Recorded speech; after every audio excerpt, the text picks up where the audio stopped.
प्रिय मित्रों, स्वागत है आपका आपके अपने चैनल स्टडी विद प्रदीप पे। आज की जो टॉपिक है आपकी वो है ब्रायोफाइटा। हम लोग टीएचटी, पीएचडी, एलटी, जीआईसी के लिए फाउंडेशन बैच कर रहे हैं और इस बैच में हम लोग एनसीईआरटी की क्लास कर रहे हैं। आज की जो टॉपिक हमारी ब्रायोफाइटा के बारे में डिस्कस करेंगे। इसके पहले हमने व्हिटकर द्वारा बताए गए 5 किंगडम सिस्टम क्लासिफिकेशन को क्रम वाइज डिस्कस कर लिया। मोनेरा डिस्कस कर लिया, प्रोटिस्टा डिस्कस कर लिया, फंजाई डिस्कस कर लिया और उसके बाद हम लोग प्लांटी में इंटर किए हैं।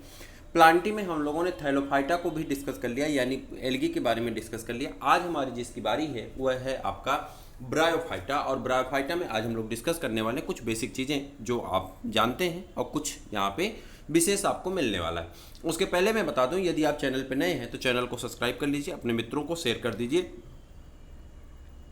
छोटा सा वीडियो है और छोटी सी टॉपिक है, आप पूरा करके जाइएगा, बीच में छोड़िएगा मत। और लगातार इस श्रृंखला से जुड़े रहने के लिए आप मेरे नंबर पे 800410899989 पे आप हमें व्हाट्सअप कर सकते हैं, फेसबुक पे भी ज्वाइन कर सकते हैं, ट्विटर, इंस्टा सब पे ज्वाइन कर सकते हैं। चलिए आगे बढ़ते हैं। ब्रायोफाइटा की बात करेंगे। ब्रायोफाइटा को पादप जगत का उभयचर कहा जाता है। पहला क्वेश्चन आपसे यहीं से पूछा जाता है कि पादप जगत का उभयचर क्या है। टीजीटी लेवल का क्वेश्चन है या नॉर्मल बेसिक लेवल का क्वेश्चन है। तो ब्रायोफाइटा को क्या कहा जाता है? पादप जगत का उभयचर कहा जाता है। उभयचर क्यों कहते हैं? उभयचर इसलिए कहते हैं क्योंकि, क्वेश्चन सुनिएगा और उसके अकॉर्डिंग समझने का प्रयास करिएगा।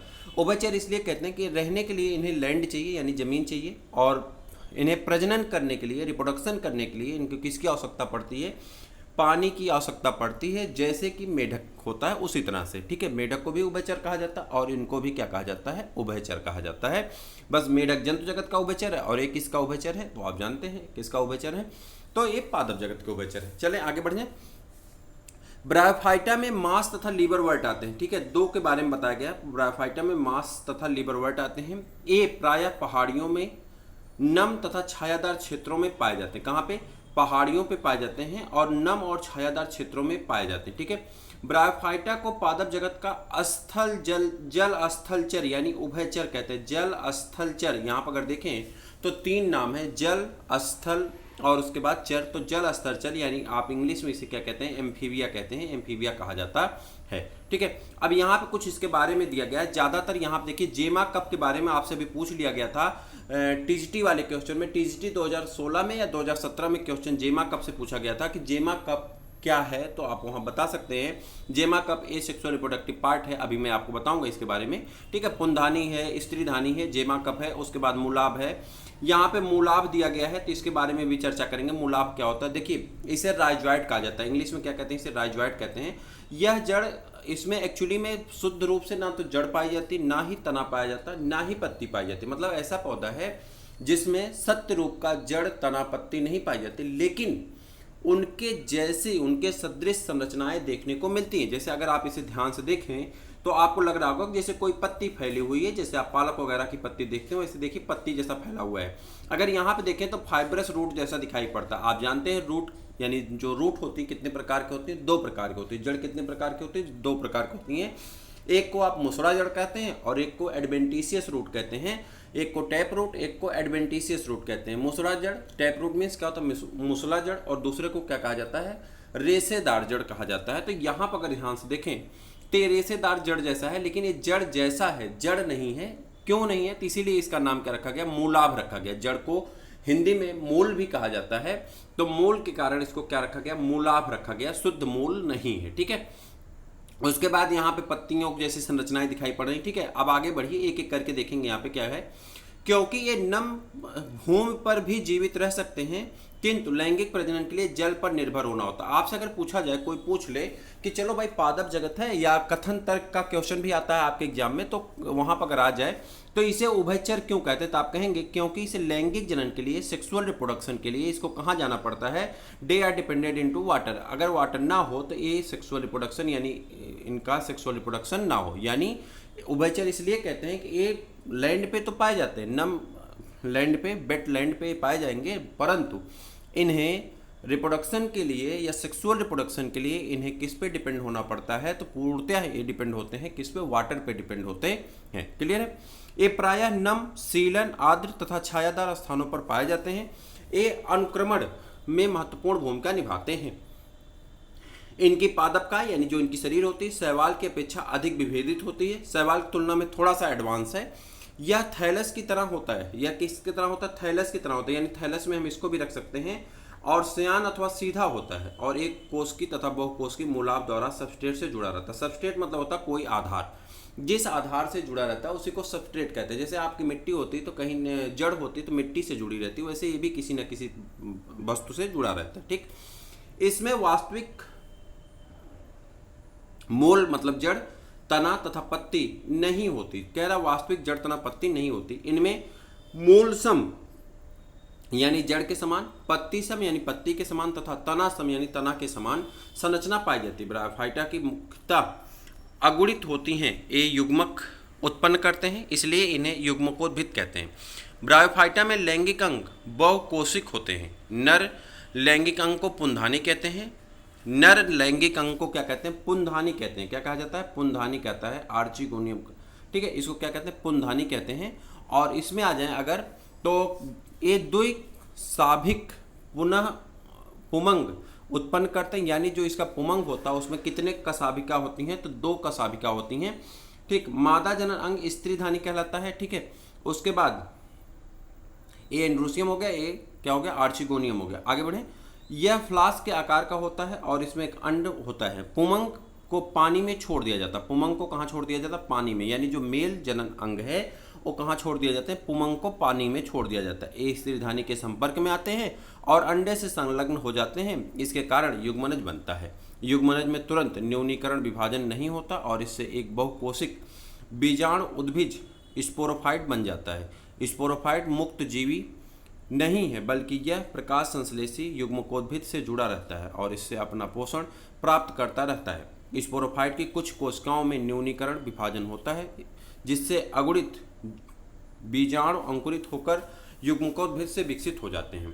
ब्रायोफाइटा का बहुत कम आर्थिक महत्व है, लेकिन कुछ मांस शाकाहारी स्तनधारियों, पक्षियों तथा अन्य प्राणियों को भोजन प्रदान करते हैं। स्फैग्नम की कुछ स्पीशीज जात पीट प्रदान करती है, जिसका उपयोग ईंधन के रूप में करते हैं। इसका उपयोग पैकिंग में और सजीव पदार्थों को स्थानांतरित करने में भी करते हैं। इसका कारण यह है कि इनमें पानी को रोकने की बहुत अधिक क्षमता होती है। लाइकेन समेत मांस सर्वप्रथम ऐसे सजीव हैं, देखिए लाइकेन समेत मांस सर्वप्रथम ऐसे सजीव हैं जो चट्टानों पर उगते हैं। इनका पारिस्थितिकी दृष्टि से बहुत महत्व है।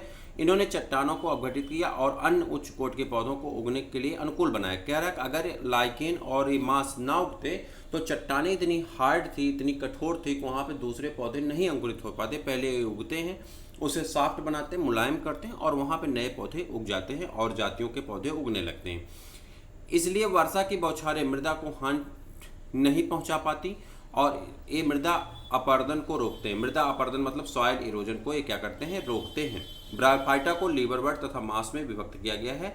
तो चलिए एक एक को देखते हैं। पहले लिवरवर्ट को देख लेते हैं। लिवरवर्ट प्रायः नमी छायादार स्थानों जैसे कि नदियों के किनारे, दलदल स्थानों, गीली मिट्टी, पेड़ों की छालों आदि पर उगते हैं। लिवरवर्ट को पादपकाय थैलसाब या मार्केंसिया होती हैं। थैलस पृष्ठधर होते हैं तथा आधा अस्तर बिल्कुल चिपके रहते हैं। इसके पत्तीदार सदस्यों में पत्तियों की तरह की छोटी छोटी संरचनाएं होती हैं जो तने की तरह की रचना पर 2 कतारों में होती हैं। लिवरवर्ट में अलैंगिक जनन थैलस के विखंडन तथा विशिष्ट संरचना जेमा द्वारा होता है। जेमा द्वारा होता है। देखिए लिवरवर्ट में अलैंगिक जनन थैलस की विखंडन तथा विभिन्न विशिष्ट संरचना जेमा द्वारा होता है। किसके द्वारा? जेमा कप होता है, जिसके द्वारा होता है। मैंने अभी आपको ऊपर दिखाया था जेमा कप। जेमा हरी बहुकोशिकीय अलैंगिक कलिकाएं हैं जो छोटे छोटे पत्रों, जिन्हें जेमा कप कहते हैं, में स्थित होती हैं। ये अपने पैतृक पादप से अलग हो जाती हैं और इससे एक नया पादप उगाता है। लैंगिक जन देखिए यहाँ से यहाँ तक आपके लिए बहुत महत्वपूर्ण है, आप ध्यान दीजिए। यहाँ पे कह रहा है जेमा कप में छोटे छोटे जेमा आ जाते हैं। जैसे आप कह सकते हैं कि कोई पौधा हो जिसे आलू में आँख देखे होंगे, उसी तरह से इसमें जेमा उत्पन्न हो जाते हैं और वो जेमा फिर अपने पेरेंट बॉडी से अलग हो जाते हैं। और जो पेरेंट बॉडी से अलग होते हैं तो विकसित करके मिट्टी में जाएंगे और विकसित करके नए नए पौधे का जन्म कर लेते हैं। यह जनन क्या कहलाता है? अलैंगिक जनन कहलाता है। तो अगर आपसे पूछा जाए जेमा कब किसके संबंधित है, तो पहले तो ब्रायोफाइटा के लिवरवर्ट से संबंधित। अगर ब्रायोफाइटा ऑप्शन है तो ब्रायोफाइटा लगाएंगे, अगर लिवरवर्ट है तो लिवरवर्ट लगाएंगे। ब्रायोफाइटा का एक डिवीजन है लिवरवर्ट। ठीक है, अगर ब्रायोफाइटा है तब तो ब्रायोफाइटा लगाएंगे, अगर ब्रायोफाइटा ऑप्शन में नहीं लिवरवर्ट है तो लिवरवर्ट सही होगा। अगर ये पूछता है कि लैंगिक है, अलैंगिक है, वेजिटेटिव है, तो हम आंसर क्या लगाएंगे, अलैंगिक बॉडी होती है। क्लियर है। चलिए पादप उगाते हैं, लेकिन लैंगिक जनन के दौरान, लैंगिक जनन की अगर हम बात करें, लैंगिक जनन के दौरान नर तथा मादा लैंगिक अंग या तो उसी थैलस पर अथवा दूसरे थैलस पर बनते हैं। स्पोरोफाइट में ये एक पाद, सीटा और कैप्सूल मार्केंसिया, ठीक है। कहाँ पे, पाद, सीटा और कैप्सूल। मैं आपको डायग्राम दिखा रहा हूँ, 3 संरचना बना लेते हैं, ठीक। पाद मतलब आप जानते हैं पैर होता है, सीटा और कैप्सूल बना लेते हैं। अभी मैं आपको दिखा दे रहा हूँ। मियासिस के बाद कैप्सूल में स्पोर बनते हैं। मियासिस होती है, मियासिस के बाद क्या होता है, इसमें कैप्सूल में स्पोर बनते हैं। स्पोर से अंकुरण होने के कारण मुक्तजीवी बीजाणुद्भुत बनते हैं। क्या करते हैं, मुक्तजीवी बीजाणुद्भुत का निर्माण होता है। आ जाते हैं यहाँ पे अगर हम देखें तो ये डायग्राम में आ जाते हैं। ये देखिए आपका क्या है, तो यहाँ पे आप देखेंगे सीटा हो गया, ठीक है, पत्तियाँ हो गई, और इसी तरह से आप यहाँ पे कह सकते हैं क्या पाया जाता है, तो आप कहेंगे इसमें क्या पाया जाता है, एक सेकंड रुक जाइए, आप कहेंगे इसमें क्या पाया जाता है, पाद, सीटा और कैप्सूल पाए जाते हैं। चलिए मास में आ जाते हैं। मासेस में, मासेस क्या होते हैं इसके बारे में देख लेते हैं। जीवन चक्र को प्रभावी अवस्था युग्मकोद्भिद होती है। पहले तो कहेंगे जीवन चक्र की जो प्रभावी अवस्था होती है वो क्या होती है, युग्मकोद्भिद होती है। इनकी 2 अवस्थाएं होती हैं। पहली अवस्था प्रथम तंतु है और स्पोर बनता है, यह विसर्पी, हरा, शाखित तथा प्रायः तंतुमयी होता है। इसकी दूसरी अवस्था पत्ती की तरह होती है, जो प्रथम तंतु से पार्श्वी कली यानी पार्श्वी कली के रूप में उत्पन्न होती है। पार्श्वी मतलब बगल में, ठीक। इसके एक सीधा पतला तनासा होता है जिसे एक सर्पिल रूप से पत्तियां लगी रहती हैं। ये बहुकोशिकीय, शाखित, मूलाप मिट्टी में जुड़ी रहती हैं और लैंगिक अंग विकसित होते हैं, ठीक है, कुछ खास नहीं है। मास में कायिक जनन द्वितीयक प्रथम तंतु के विखंडन तथा मुकुलन द्वारा होता है। लैंगिक जनन में पुंधानी, स्त्रीधानी, पत्तीदार प्ररूप बनते हैं। निषेचन के बाद जाइगोट बनता है, स्पोरोफिट विकसित होते हैं और नए पौधे का निर्माण हो जाता है। एग्जाम्पल आप याद कर लेंगे। एग्जाम्पल कौन है, फ्यूनेरिया है, पॉलीट्राइकम है और स्फैग्नम है। ये 3 एग्जाम्पल हैं, इसको आपको इसको आप याद कर लेंगे और इसी के साथ हमारा ब्रायोफाइटा क्या हो जाता है, कंप्लीट हो जाता है। नेक्स्ट वीडियो में हम लोग डिस्कस करने वाले किसको, टेरिडोफाइटा को, और टेरिडोफाइटा के बाद फिर जिम्नोस्पर्म, एंजियोस्पर्म, और एक एक करके वीडियो आपका कंप्लीट हो जाएगा। तो बने रहिए चैनल के साथ, अपने दोस्तों को भी शेयर करिए, लाइक करिए, सब्सक्राइब करिए। फिर मिलते हैं किसी और वीडियो में, तब तक के लिए इजाजत दीजिए। जय हिंद।